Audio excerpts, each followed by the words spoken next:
चलिए बनाते हैं बस 3 चीजों से ओरियो चॉकलेट केक।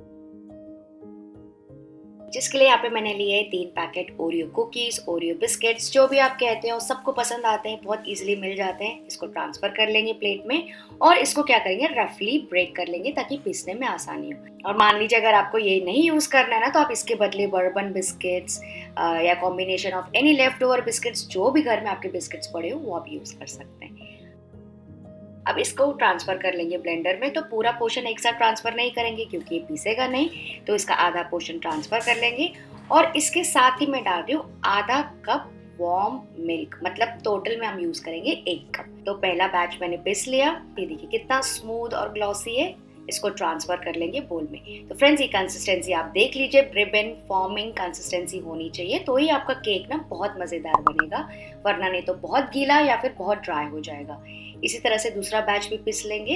इसको आगे प्रोसेस करने से पहले हम क्या करेंगे, अपनी कढ़ाई को प्री हीट कर लेंगे। तो यहाँ पे मैंने लिए मोटे तले की कढ़ाई, इसमें कोई भी स्टैंड लगा लीजिए, ढक्कन लगा के इसको मीडियम फ्लेम पे रख देंगे गर्म होने के लिए 8 से 10 मिनट के लिए। दूसरी तैयारी हमें क्या करनी है, यहाँ पे मैंने लिया है स्क्वायर केक टिन। इसको अच्छे से ग्रीस कर लेंगे चारों तरफ से और इसमें डाल देंगे बटर पेपर, ताकि जो डीमोल्डिंग हो ना हमारी आसानी से हो जाए। ऊपर भी थोड़ा सा तेल या घी लगा लीजिए।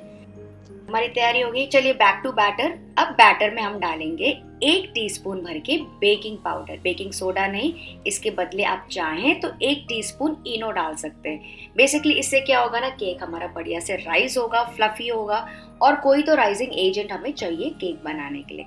और इसको भी ना हल्के हाथों से मिक्स करेंगे, जैसे कि जो इसमें फ्रॉथ है, जो इसमें हवा भर रही है ना, वो कायम रहे। तो इसको हल्के हाथों से मिक्स करते जाइए। ये देखिए बेकिंग पाउडर मिक्स भी हो गया, इसके कोई पीसेस वगैरह दिख रहे नहीं है, कोई लम्प्स नहीं दिख रहे हैं। इसको ट्रांसफर कर लेंगे हम बेकिंग टिन में, जो हमने प्रिपेयर किया था। कितना स्मूथ और लशियस लग रहा है अभी से, ये देखिए। मैंने तो टेस्ट भी करके देखा 2-3 बार, बहुत ज्यादा टेस्टी है। इसको हल्का सा टैप टैप कर लेंगे ताकि जो टॉप है ना उसका इवन हो जाए। अच्छा, आप चाहें तो यहाँ पे चोको चिप्स वगैरह, ड्राई फ्रूट्स वगैरह भी डाल सकते हैं, लेकिन मैं नहीं डाल रही क्योंकि इसको मैं आगे अलग तरीके से बनाने वाली हूँ। इसको रख देंगे प्री हीटेड कढ़ाई में और इसको ढक के हम पकाएंगे मीडियम फ्लेम पे। ध्यान रखिएगा फ्रेंड्स, सबसे पहले मीडियम फ्लेम पे इसको पकाएंगे बस 5 मिनट के लिए, और उसके बाद लोएस्ट फ्लेम पे इसको पकने देंगे करीबन 30 से 35 मिनट के लिए, depending on the size of your mould, या फिर कितना मोटा आपने रखा है, बीच में चेक कर सकते हैं। तो करीबन 35 मिनट्स हो गए, लिड हटा के चेक करते हैं। सूप अब आप देख सकते हैं केक बढ़िया तरीके से पक गया है, राइस भी हो गया है। मैं आपको ये नाइफ डाल के दिखाती हूँ, एकदम क्लीन आ रही है, मतलब कि केक अच्छे से पक गया है। साइड्स भी देखिए, थोड़े थोड़े जो साइड्स है ना वो छोड़ने लगा है, मतलब कि केक अच्छे से कुक हो गया। ओवर कुक फ्रेंड्स बिल्कुल मत कीजिएगा। जैसे आपको अंदाजा लगेगा ना कि केक पकी गया है, तो 5 मिनट पहले भी आप बंद कर सकते हैं। इसको निकाल के बाहर रख देंगे और इसको अच्छे से ठंडा होने देंगे। तो ये ऑलमोस्ट ठंडा ही हो गया। अब मैं क्या कर रही हूँ, बटर नाइफ से इसको थोड़ा सा लूजन आउट कर दूंगी सारे साइड्स और एजेस से, ताकि इसकी डिमोल्डिंग आसान हो जाए और केक जो हमारा बिल्कुल भी टूटे ना और बिगड़े ना। तो अपसाइड डाउन मैंने कर लिया, इसको हल्का सा टैप टैप कर लेंगे। सुपर्ब, ये देखिए कितना बढ़िया, एकदम बराबर इवन ओरियो केक हमारा रेडी हो गया, सिर्फ और सिर्फ 3 चीजों से। चिल्ड्रंस डे भी आ रहा है, आप बच्चों के लिए ट्राई कर सकते हैं, उनको टिफिन बॉक्स में दे सकते हैं। अब मैं इसको कट करूंगी स्क्वायर्स में, क्योंकि मैं इसको आगे कोट करने वाली हूँ चॉकलेट के साथ, जो कि बहुत एक स्पेशल रेसिपी है फ्रेंड्स। तो देखिए मैं आपको दिखाती हूँ इसका अंदर का टेक्सचर।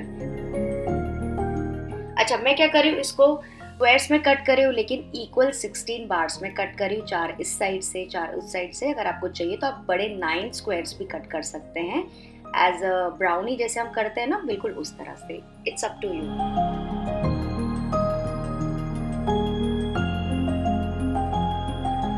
ये देखिए मैं आपको एक पीस दिखाती हूँ, इतना पीस मैंने रखा है और ये काफी स्पॉन्जी है, तो इसको साइड में रख देंगे। नेक्स्ट एक बड़े से बोल में मैं कट कर रही हूँ 150 ग्राम्स ऑफ मिल्क चॉकलेट, और दूसरे बोल में मैं कट कर रही हूँ करीबन 50 ग्राम्स ऑफ डार्क चॉकलेट। इन दोनों में हम डाल देंगे 1 टीस्पून तेल, 1 टीस्पून इसमें और 1 टीस्पून इसमें। अच्छा, यहाँ पे मैं यूज कर रही हूँ मॉडे ब्रांड का। अगर आप पूछेंगे कमेंट्स में तो मैं आपको पहले से ही बता देती हूँ, आप कोई भी ब्रांड का यूज कर सकते हैं, जो भी आप रेगुलरली यूज करते हो।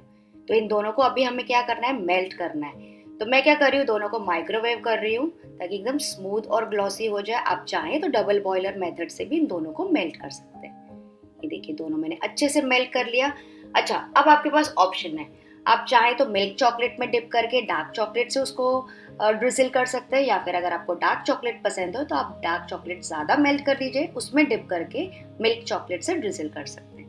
तो मैं क्या कर रही हूँ, मैं मिल्क चॉकलेट में डिप करी और डार्क चॉकलेट से ड्रिजल करूँगी। तो एक छोटा सा पीस लेंगे, इसको मैं डाल दूंगी मिल्क चॉकलेट में और इसको अच्छे से चारों तरफ से कोट कर लेंगे। हल्का हल्का से फोक से उठा लीजिए, एक्सेस जितना भी होगा एकदम ऐसे टैप टैप कर लेंगे और इसको प्लेस कर देंगे बटर पेपर के ऊपर। बटर पेपर के ऊपर प्लेस करना मत भूलिएगा फ्रेंड्स, वरना प्लेट में ना वो चिपक जाएगा। और इसी तरह से सारे जो बार्स है उसको अच्छे से कोट कर लेंगे। तो फ्रेंड्स ये रेसिपी ना बहुत ही ज़्यादा आसान है, बहुत मज़े की, अपने बच्चों के लिए ट्राई कीजिएगा और मुझे कमेंट करके पक्का बताइएगा कि आसान रेसिपी आपको कैसे लगी। और इसमें ना आप क्रिएटिव हो सकते हैं, अलग अलग चॉकलेट्स डाल सकते हैं, अलग अलग स्प्रिंकल्स डाल सकते हैं, अलग अलग शेप्स की बार्स भी बना सकते हैं। तो आपको ये रेसिपी बच्चों के साथ बनाने में तो बहुत ज़्यादा मज़ा आएगा।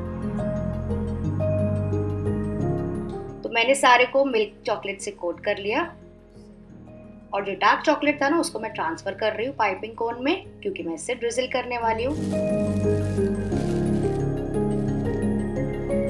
हल्का सा टिप को कट कर लेंगे और जो बार्स थे ना मैंने फ्रिज में रख दिए थे 10 मिनट के लिए। तो ये देखिए ये भी सेट हो गए और इसके जो एक्सेस जो कॉर्नर्स है, एजेस है ना, उसको साफ कर लीजिए, चाकू से ऐसे निकाल दीजिए और फिर इसको ड्रिजल करेंगे इस डार्क चॉकलेट के साथ। आप देख सकते हैं कैसे मैं डिज़ाइन बना रही हूँ। आप डिज़ाइन बना सकते हैं, बो बना सकते हैं, क्रिस क्रॉस बना सकते हैं, डॉट्स बना सकते हैं, ब्लैक एंड व्हाइट के, इट्स अप टू यू। आप जितना क्रिएटिव होना चाहते हैं ना यहाँ पे आप हो सकते हैं। बस मेक श्योर जो अपने चॉकलेट की पीसेस है ना उसको अच्छे से सेट किया है फ्रिज में। तो मैंने जब बीच में टाइम बचा था ना 10 से 15 मिनट, उतनी देर में मैंने फ्रिज में रख दिया था सारे बार्स को। ये देखिए सारे अच्छे से ड्रिजल हो गए। अच्छा, आप चाहे तो इसको फिर से फ्रिज में 5 मिनट के लिए छोड़ सकते हैं ताकि ऊपर का जो डिज़ाइन है वो सेट हो जाए, वरना रूम टेम्परेचर में भी नहीं 10 से 15 मिनट में अच्छे सेट हो जाता है। तो मैंने बस 5 मिनट के लिए छोड़ दिया था इसको फ्रिज में। और अब मैं आपको एक पीस निकाल के दिखाती हूँ, कितना ज़्यादा ब्यूटीफुल, डिग्निफाइड और फैंसी लग रहा है। ऐसा लग रहा है आपने बहुत ज़्यादा मेहनत डाली है, लग रहा है ना बहुत ज़्यादा मज़ेदार। तो अगर आप चाहें तो इसको एज इट इज सर्व कर सकते हैं, डब्बों में डाल सकते हैं, गिफ्टिंग ऑप्शन के लिए दे सकते हैं, it's all up to you.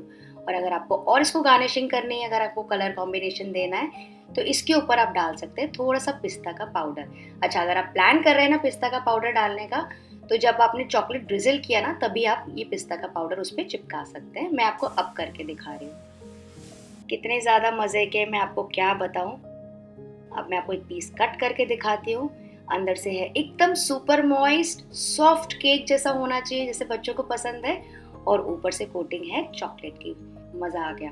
तो फ्रेंड्स इस रेसिपी को आपको ट्राई करना है और अगर वीडियो अच्छा लगेगा तो लाइक और शेयर ज़रूर कीजिएगा। चलिए मैं आपसे मिलती हूँ, बाय बाय।